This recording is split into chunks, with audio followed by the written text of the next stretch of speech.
ఓం శ్రీ దుర్గాయై నమః. అధశ్రీ దుర్గా సప్తశతీ ద్వాదశోధ్యాయ జ్ఞానం. ఓం విద్యుద్ధామ సమప్రభాం మృగపతి స్కందస్థితాం భీషణాం కన్యాభి करवालकेट विलसद्दस्ताभिरासेवितां हस्तैश्चक्रगदासिकेट विसिकांश्चापं गुणं तज्जनीं बिभ्राणामनलात्मिकां शशिधरां दुर्गां त्रिनेत्रां भजे. ॐ देव्युवाच येभिः स्तवैश्च मां नित्यं स्तोष्यते यः समाहितः तस्याहं सकलां बाधां नाशयिष्याम्य संशयं. मधुकैटभनाशं च महिषासुरघातनं कीर्तयिष्यन्ति ये तद्वद्वदं शुम्भनिशुम्भयो. अष्टम्यां च चतुर्दश्यां नवम्यां चैकचेतसः श्रोष्यन्ति चैव ये भक्त्या मम माहात्म्यमुत्तमं. न तेषां दुष्कृतं किञ्चिद्दुष्कृतोत्थानचापद भविष्यति न दारिद्र्यं न चैवेष्टवियोजनं. शत्रुतो न भयं तस्य दस्युतो वा न राजत न शस्त्रानलतो यौगात् कदाचित् सम्भविष्यति.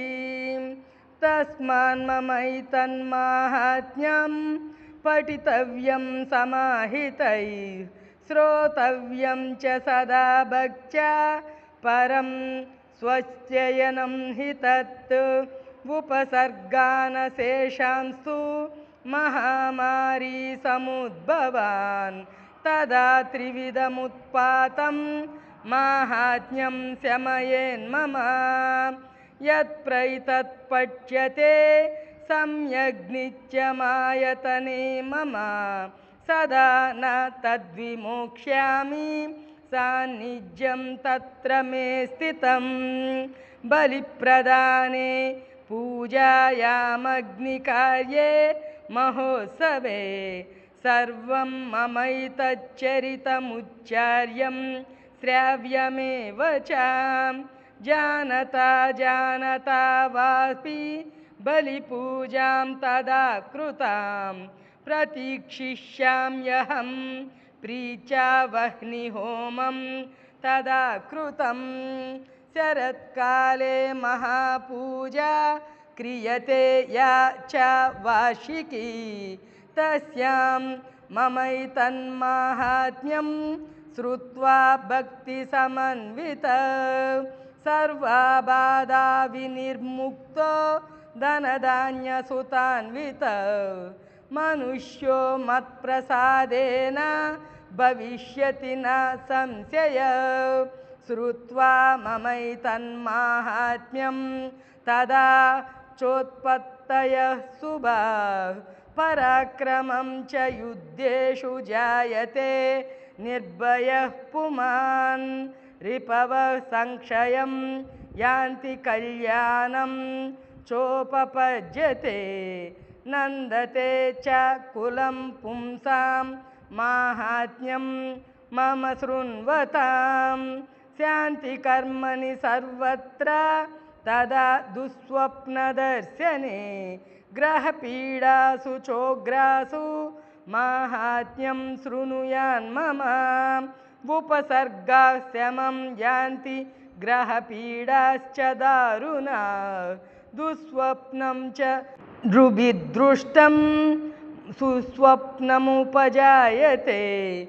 बालग्रहाभिभूतानां बालानां शान्तिकारकं सङ्गातभेदे च नृणां मैत्रीकरणमुत्तमं दुर्वृत्तानामशेषाणां बलहानिकरं परं रक्षोभूतपिशाचानां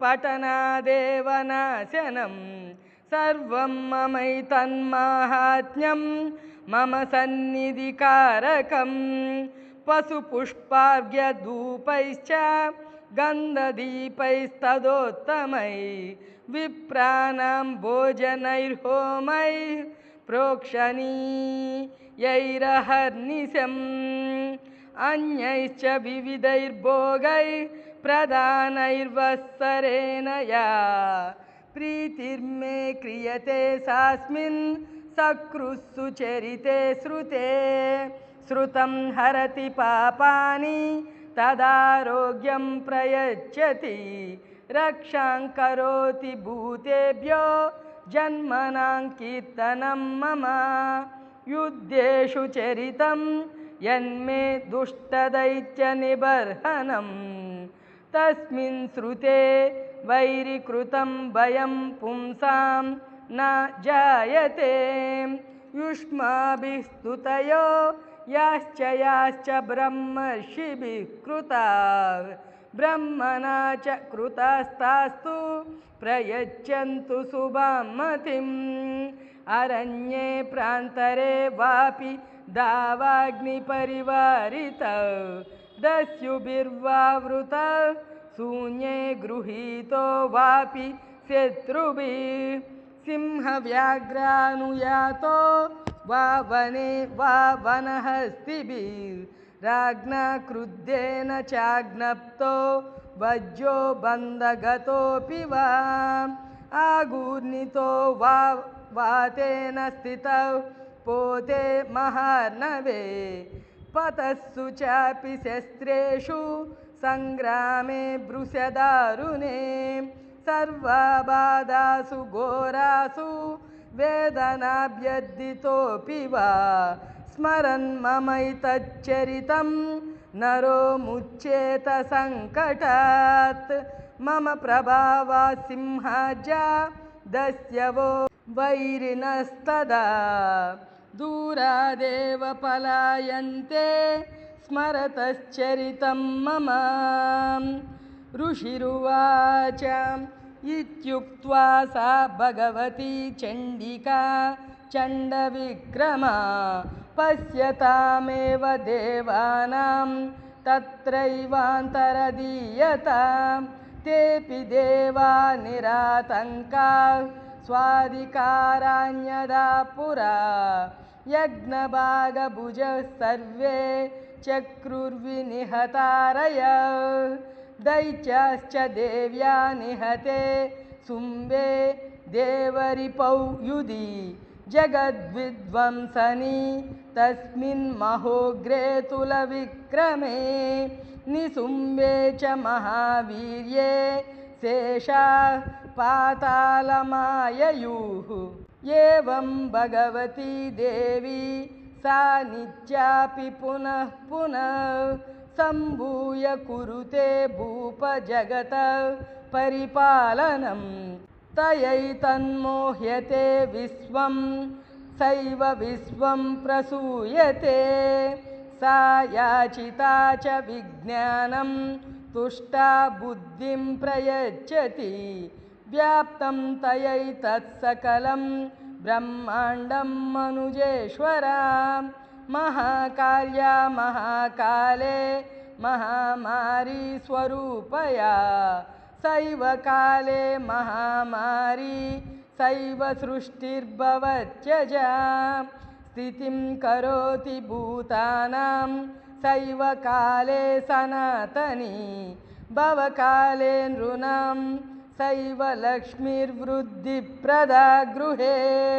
सैव भावे तदा अलक्ष्मीर्विनाशायोपजायते सुता सम्पूजिता पुष्पैर्गन्धधूपादिभिस्तदा ददाति वित्तं पुत्रांश्च मतिं धर्मे गतिं शुभां ॐ नमश्चण्डिकायै इति श्रीमार्कण्डेयपुराणे सावर्णिके मन्वन्तरे देवी माहात्म्ये भगवती वाक्यं द्वादशोऽध्यायः।